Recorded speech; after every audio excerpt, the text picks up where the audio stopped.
سامعین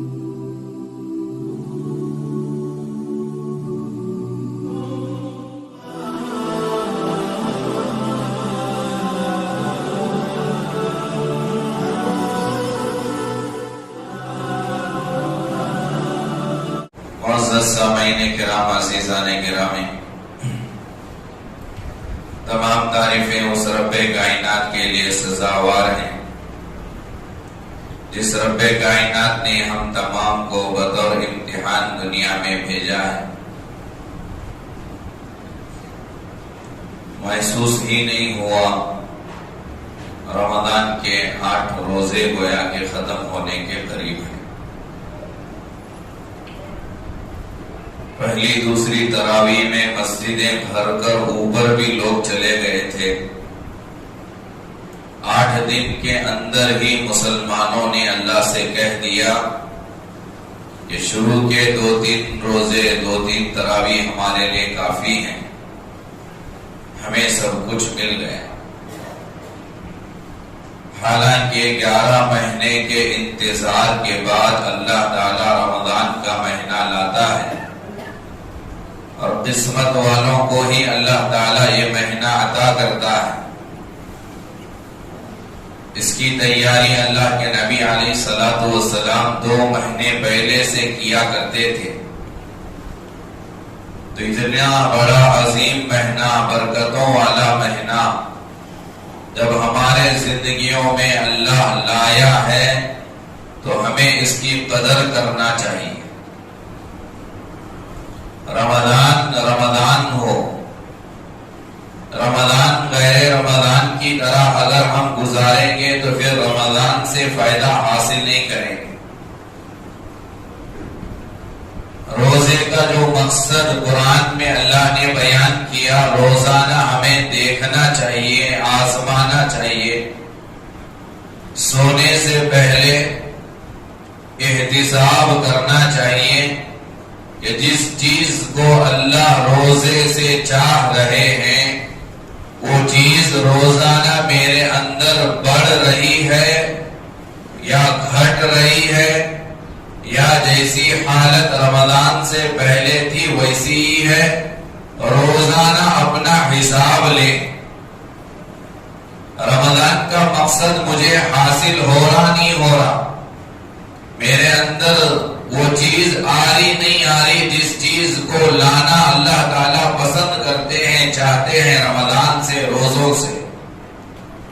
یا ایھا الذین آمنوا کتب علیکم الصیام کما کتب علی الذین من قبلکم لعلکم تتقون۔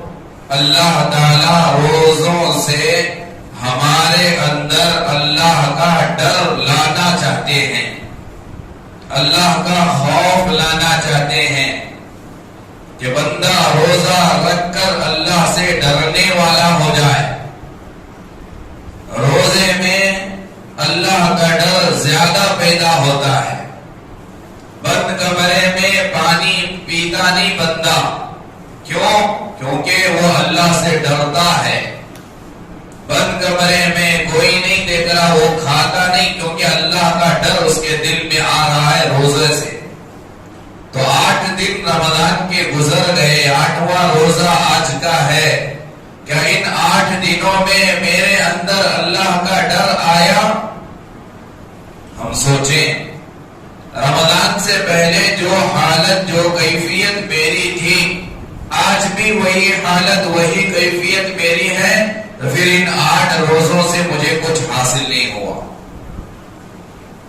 اگر میرے اندر کچھ تبدیلی آئی، چینجز آیا، اللہ کا ڈر آ رہا ہے، تو پھر رمضان سے ہمیں فائدہ ہو رہا ہے۔ یہی تو مقصد ہے روزوں کا۔ گزشتہ میں بتایا گیا اللہ کو ہمارے بھوکا رہنے سے، ہمارا پیاسا رہنے سے کچھ ملتا نہیں۔ اللہ ہمیں بھوکا پیاسا اس لیے رکھوا رہا ہے تاکہ ہمارے اندر تبدیلی آئے، ہمارے اندر اللہ کا ڈر، اللہ کا خوف آئے، تقوی پیدا ہو۔ ایک صحابی نے دوسرے صحابی سے پوچھا تقوی کسے کہتے ہیں؟ روزے کا مقصد تقوی آنا۔ تو انہوں نے پوچھا یہ تقوی کا تذکرہ قرآن میں جگہ جگہ آیا ہے، مجھے بتاؤ تقوی کی تفسیر کیا ہے، تقوی کسے کہتے ہیں؟ تو سامنے والے صحابی بدن میرے کپڑے محفوظ ہو، ادھر کے کانٹوں سے بھی میرا بدن میرے کپڑے محفوظ ہو، اس طرح اپنے آپ کو کانٹوں سے بچاتے ہوئے ہم اس راستے سے نکلیں گے۔ تو سامنے والے صحابی نے کہا کہ اسی کا نام تقوی ہے کہ جو مختصر چھوٹا راستہ جس کے دائیں جانب بھی کانٹے تھے، جس کے بائیں جانب بھی کانٹے تھے، اس کا مطلب یہ ہے کہ یہ جو راستہ ہے یہ تمہاری زندگی ہے، یہ 50 سال کی 60 سال کی یہ زندگی اللہ نے تمہیں دی ہے، اور اس زندگی میں تمہارے اس جانب بھی گناہ کے راستے پڑے ہوئے ہیں، ادھر بھی گناہ ادھر بھی گناہ، آنکھ اٹھائیں گے گناہ، زبان کھولیں گے گناہ، کانوں سے گناہ، بس گناہ گناہ ہے۔ جس طرح انسان اس چھوٹے راستے پر چلنے والا اپنے آپ کو کانٹوں سے جس طرح بچاتا ہے، اگر تم زندگی میں گناہوں سے اپنی زندگی کو بچاؤ گے تو گویا کہ تم متقی بن جاؤ گے، پرہیزگار بن جاؤ گے۔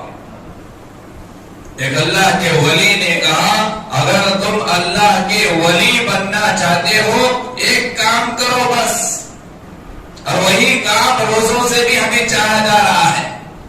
اللہ کا ولی بننے کے لیے ایک کام کا حکم دیا، ایک کام جو بھی بندہ زندگی میں پابندی سے کرے گا وہ بندہ اللہ کا ولی بنے گا۔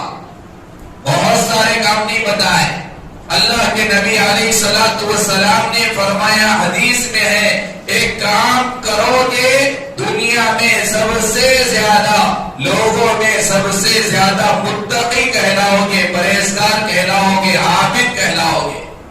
وہ ایک کام ہمیں کرنا ہے، روزے سے وہی ایک کام ہمیں سکھایا جا رہا ہے کہ اللہ کے نبی علیہ السلام نے فرمایا، اتق المحارم تکن اعبد الناس، کہ گناہوں سے اپنے آپ کو بچاؤ، لوگوں میں سب سے زیادہ متقی و پرہیزگار بن جاؤ گے۔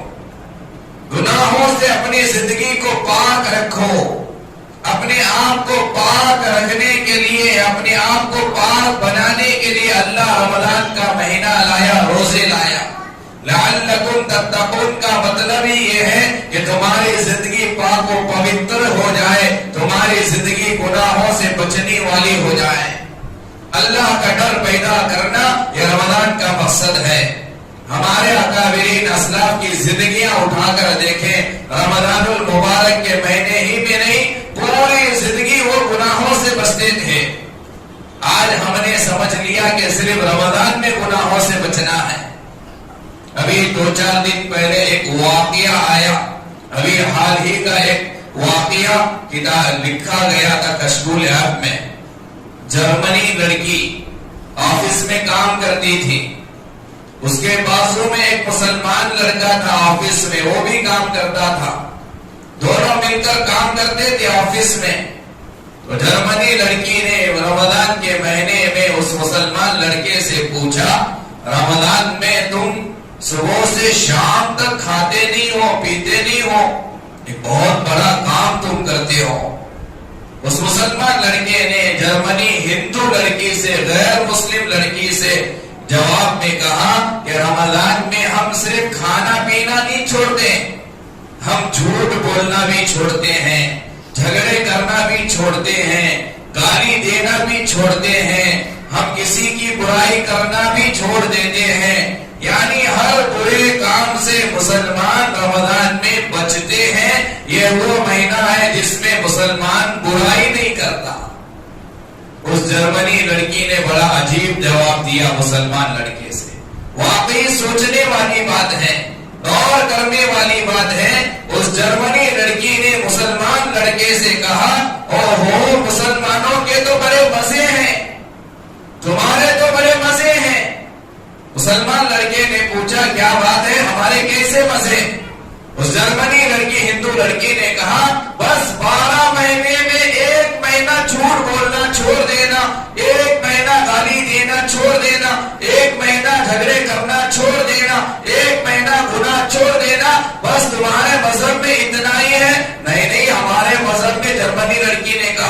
یہ ساری چیزیں چھوڑنا ہمارے مذہب میں پوری زندگی چھوڑنا ہے، اور مسلمانوں میں صرف ایک مہینہ چھوڑنا ہے، تو تمہارے تو مزے ہیں۔ اگر حقیقت میں دیکھا جائے واقعی مسلمان صرف رمضانی مسلمان ہو گیا ہے، ہم صرف رمضانی مسلمان بن گئے ہیں۔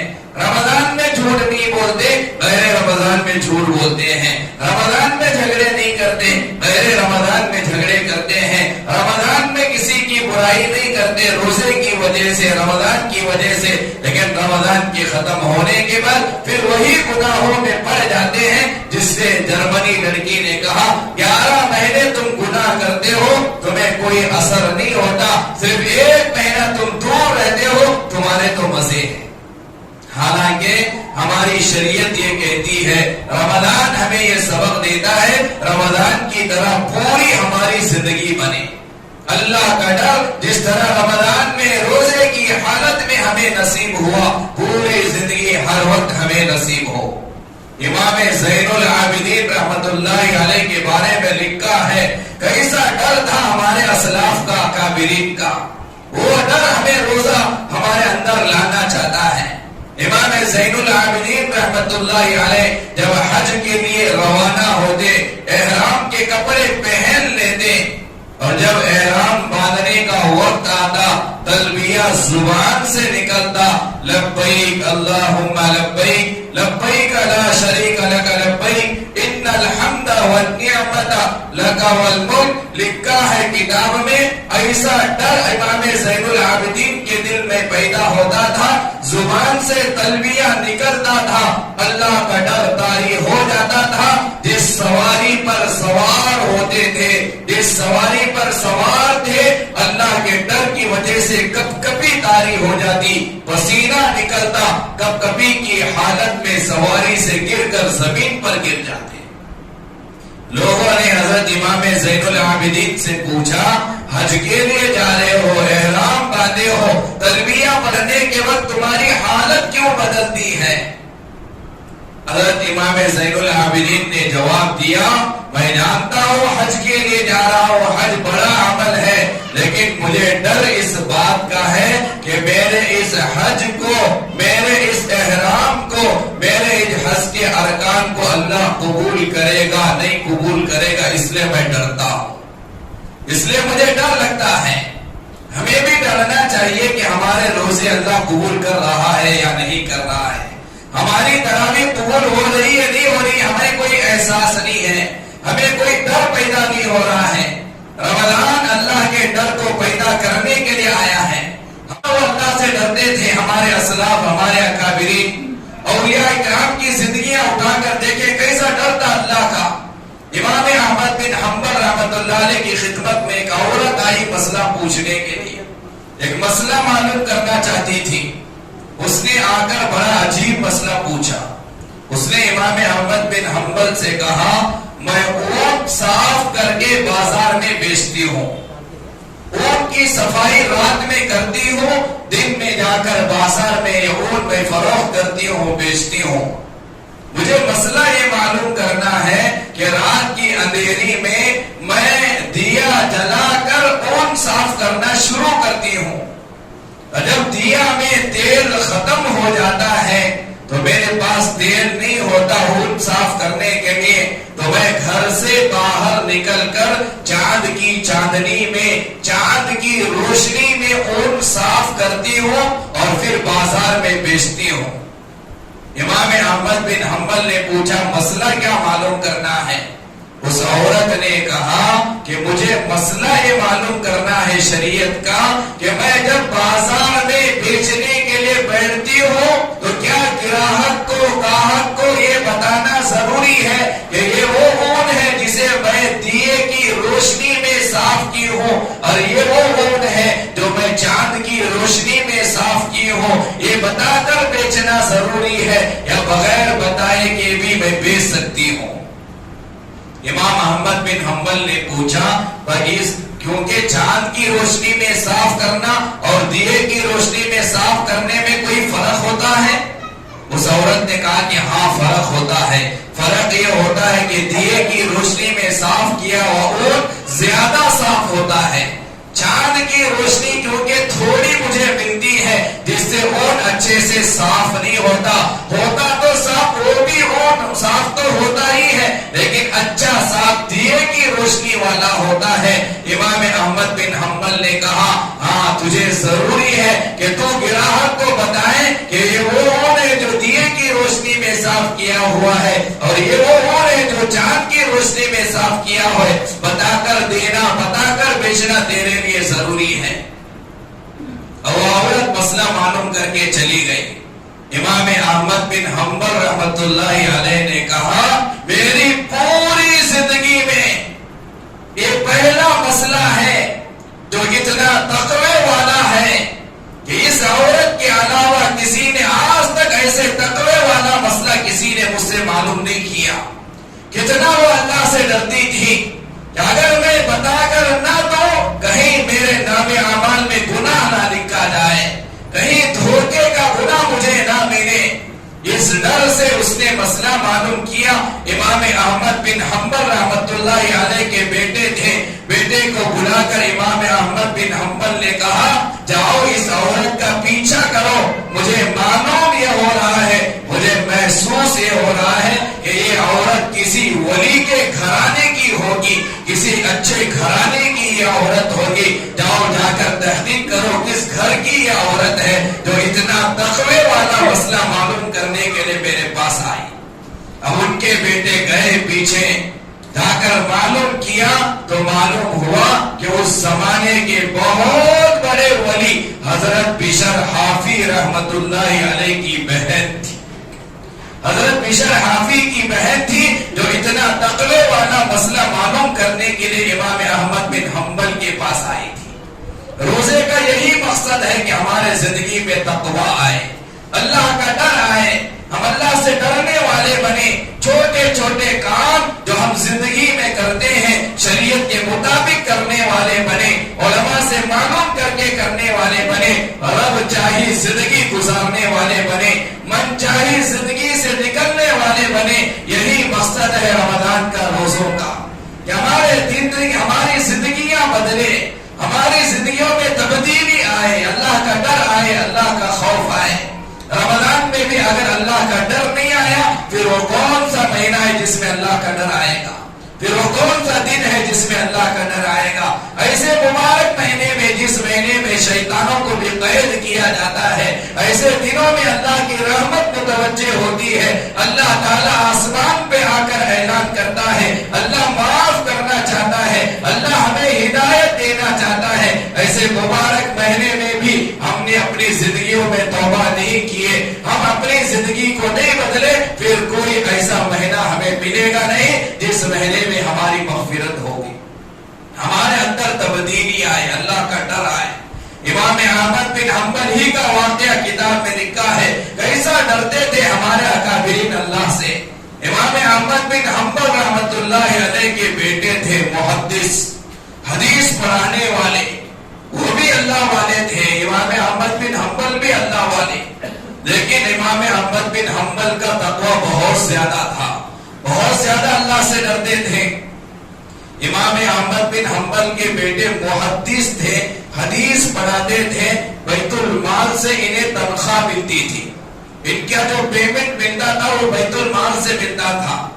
امام احمد بن حنبل کو پسند نہیں تھا کہ بیٹے کی تنخواہ بیت المال سے ہو، وہ پسند نہیں کرتے تھے، حالانکہ شریعت کا مسئلہ جائز کا ہے، لے سکتے تھے وہ بیت المال سے تنخواہ، لیکن بیٹے کی تنخواہ بیت المال سے ہونے کی وجہ سے امام احمد بن حنبل بیٹے کے تنخواہ کی ایک روٹی، بیٹے کے تنخواہ کا ایک نوالا بھی نہیں کھاتے تھے۔ یہ زندگی تھی امام احمد بن حنبل کی، اتنا متقی، اتنا پرہیزگار کہ بیٹے کی تنخواہ بیت المال سے ملتی ہے، اور بیٹے کی تنخواہ بیت المال سے جو ملتی ہے وہ امت کا مال ہے، لہذا وہ میرے لیے کھانا مناسب نہیں، بیت المال سے ملنے والی تنخواہ کا ایک نوالا امام احمد بن حنبل نہیں کھاتے تھے۔ ابھی ایک دن ایک موقع ایسا آیا، امام احمد بن حنبل کی خادمہ، گھر میں کام کرنے والی، آٹا اس نے گوندا، روٹی بنانے کے لیے آٹا گوندا، آٹا گوندھ کر تنور کے قریب گئی روٹی بنانے کے لیے، جا کر دیکھا کہ امام احمد بن حنبل کا تنور بجھ گیا ہے، آگ نہیں ہے، بجھ گیا ہے۔ تو امام احمد بن حنبل کی خادمہ نے سوچا آٹا تو امام صاحب کا ہے، یہ آٹا تو امام صاحب کے پیسوں سے خریدا ہوا ہے، لہذا ان کے بیٹے کا جو یہ تنور ہے میں یہاں جا کر ان کے بیٹے کے تنور میں روٹی بناؤں گی۔ آٹا بیٹے کا نہیں تھا، صرف تنور بیٹے کا، آگ بیٹے کے تنور کی۔ خادم آ گئی، امام احمد بن حنبل کے آٹے کو لے کر گئی اور ان کے بیٹے جو فرزند محدث تھے ان کے تنور میں روٹی بنائی، بنا کر لا کر امام احمد بن حنبل کی خدمت میں پیش کی۔ امام احمد بن حنبل سے کہا کہ تمہارا تنور بجھ گیا تھا، میں نے یہ جو روٹی بنائی تمہارے بیٹے کے تنور میں بنائی۔ امام احمد بن حنبل فوراً اپنے سامنے سے روٹی کو دور کیا، کھانے سے انکار کیا۔ میں میرے بیٹے کے تنور میں بنی ہوئی روٹی بھی میں نہیں کھاؤں گا، کیونکہ اس کی تنخواہ بیت المال سے ملتی ہے۔ کھانے سے انکار کیا اور امام احمد بن حنبل نے کہا جاؤ ان روٹیوں کو لے کر جاؤ اور جا کر غریبوں میں تقسیم کرنا اور غریبوں کو یہ کہہ کر دینا یہ امام احمد بن حنبل کی روٹیاں ہیں، اور امام احمد بن حنبل ان روٹیوں کو کھانے سے انکار کیا ہے، اور انکار کی وجہ یہ ہے کہ ان کے بیٹے کے تنور میں یہ روٹی بنی اور ان کے بیٹے کی تنخواہ بیت المال سے ملتی ہے، اور امام احمد بن حنبل بیت المال سے ملنے والی تنخواہ کھانا پسند نہیں کرتے۔ یہ کہہ کر غریبوں کو جا کر روٹیاں تقسیم کرنا۔ خادمہ گئی، غریبوں کے علاقے میں گئی، غریبوں کے گھر کے دروازے پر کھڑے ہو کر روٹیاں پیش کرتی تھی۔ غریب آ کر باہر روٹی لینا چاہتا تھا، خادمہ کہتی تھی ان روٹیوں کو امام صاحب نے نہیں کھایا ہے، تمہیں دیا ہے، اور امام صاحب کے نہ کھانے کی وجہ یہ ہے۔ غریب جب جواب کو سنتے تھے وہ بھی روٹی کھانے سے انکار کرتے تھے۔ سارے غریب اس زمانے کے تقوی والے تھے، پرہیزگار تھے، ہماری طرح نہیں تھے کہ افطار میں جو کچھ آیا کھا لیے، تحقیق نہیں کہاں سے آیا، کون لایا، حلال کا ہے حرام کا ہے، ہم تحقیق نہیں کرتے، ایران آیا چلے گئے۔ افطار میں بیٹھے، میں یہ نہیں کہہ رہا کہ حرام مال سے افطاری کی دعوت کی جا رہی ہے، حرام مال افطار میں لایا جا رہا ہے، ہرگز میرا مطلب یہ نہیں ہے۔ میں یہ کہنا چاہتا ہوں کہ ہمارے روزے حلال سے ہماری سحری ہو، حلال مال سے ہماری افطاری ہو، ورنہ حرام مال سے افطاری کریں گے پھر ہمارا روزہ ضائع ہو جائے گا۔ آج امت میں تحقیق کا جذبہ ختم ہو گیا۔ امام احمد بن حنبل کے زمانے کے غریب وہ روٹی کھانے سے انکار کیے، نہیں کھائیں گے ہم روٹی۔ اب خادمہ پریشان ہوئی، کیا کیا جائے ان روٹیوں کا؟ لے کر گئی خادمہ دریا میں جا کر ان روٹیوں کو بہا دیا، واپس آئی، آ کر سارا واقعہ امام احمد بن حنبل سے سنایا، کہا کہ جن روٹیوں کو آپ غریبوں میں تقسیم کرنے کے لیے دیے تھے وہ روٹی غریب لینے سے انکار کیے، جس روٹی کو آپ نہیں کھائے وہ روٹی غریب بھی نہیں کھائے، میں نے ان روٹیوں کو دریا میں بہا دیا اور دریا میں بہا کر میں واپس آئے ہوں۔ قربان جائیے ہمارے اسلاف کے تقوی پر، کیسے ان کے زندگی میں اللہ کا ڈر تھا، اللہ کا خوف تھا۔ کتاب میں لکھا ہے اس دن سے لے کر جس دن روٹیاں ان کی خادمہ دریا میں بہائی، اس دن سے لے کر امام احمد بن حنبل کے موت کے دن تک امام احمد بن حنبل نے کبھی مچھلی نہیں کھائی مچھلی۔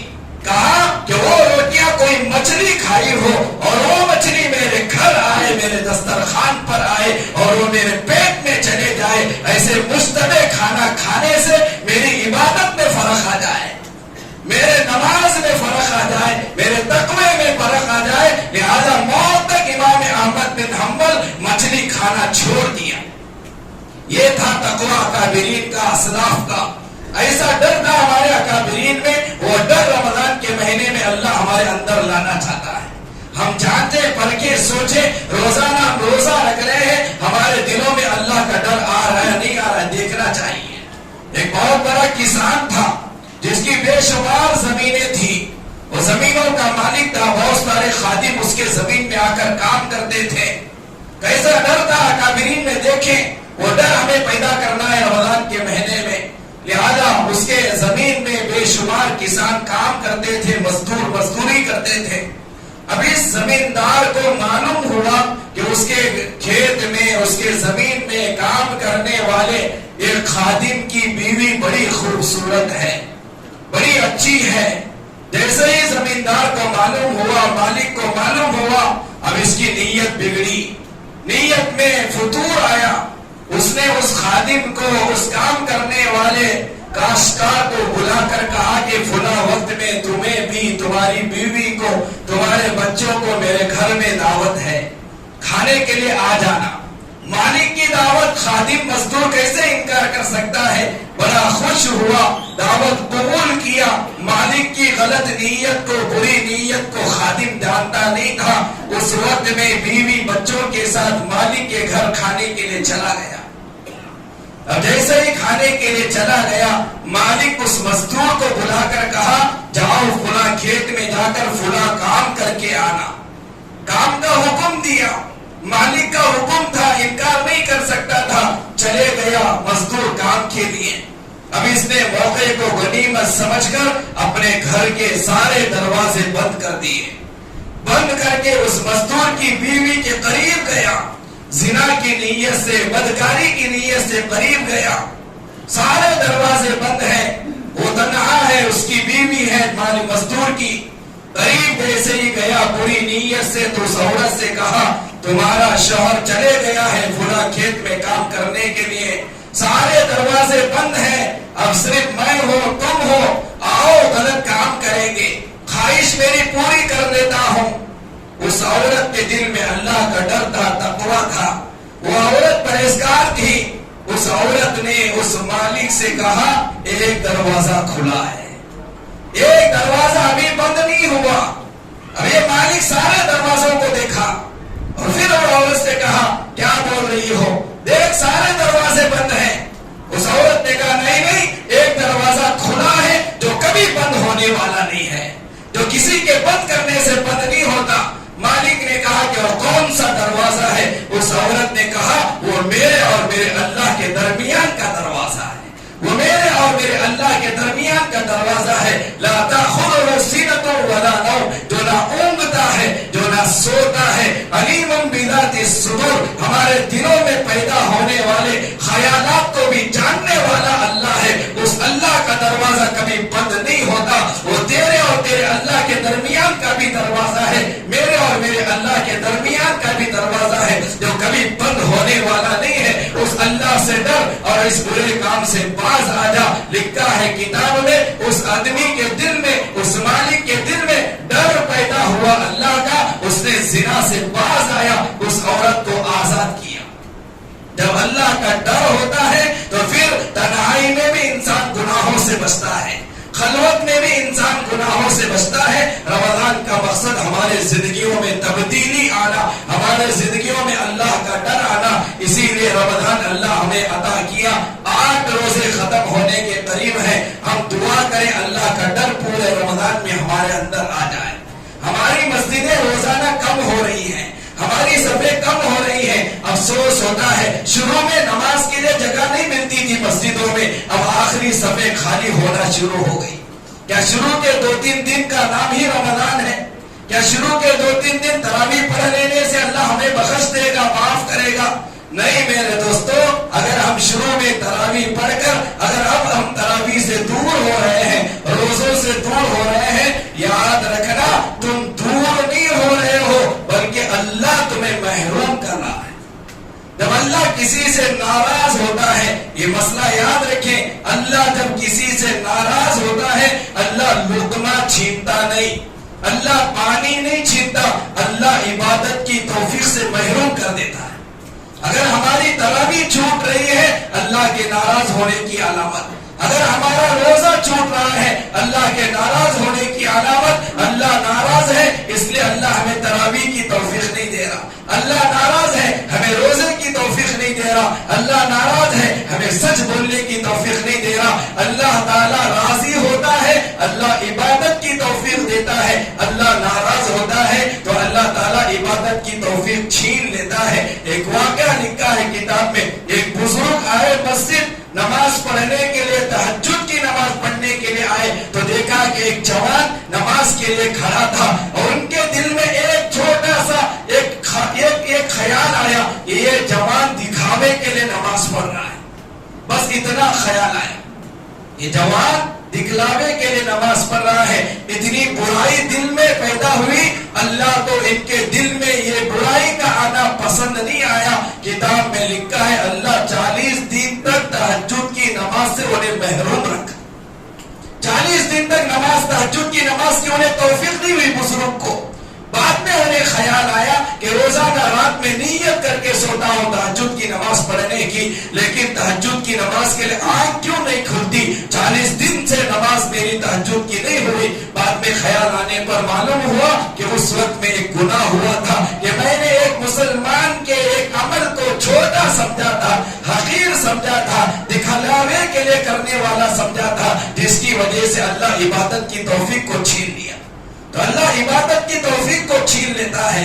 اللہ جس طرح ہم جب چاول خریدتے ہیں, چاول کے ساتھ دانے بھی, کنکر بھی آ جاتے ہیں, لیکن جب کھانا بنانے کا ٹائم آتا ہے, وقت آتا ہے, تو مستورات عورتیں چاول کے دانے سے, چاول کے اندر سے کنکر کو نکال کر پھینکتی ہیں. کھانا بنانے میں وہ کنکر کا استعمال نہیں ہوتا, انہیں پھینک دیا جاتا ہے. اللہ کا بھی یہی ضابطہ ہے. شروع میں اللہ سب کو لاتے ہیں اپنے گھر, لیکن جس کے دل میں اللہ کی عظمت نہیں ہوتی, قدر نہیں ہوتی, اہمیت نہیں ہوتی, وہ اپنے آپ کو چھوٹا نہیں بناتا, وہ گناہوں سے نہیں بچتا. جس طرح عورتیں چاول سے کنکر نکال کر پھینک دیتی ہیں, اللہ بھی ویسے بندوں کو مسجد سے نکال کر پھینک دیتا ہے. ہمارا شمار چاول میں ہو, ہمارا شمار کنکر والوں میں نہ ہو. اس کے لیے نیت کرو, ارادہ کرو, پورے رمضان بلکہ پوری زندگی اللہ سے ڈرتے ہوئے گزاریں گے انشاءاللہ. اللہ تعالی ہم تمام کو کئی باتوں پر عمل کی توفیق نصیب فرمائے. آمین.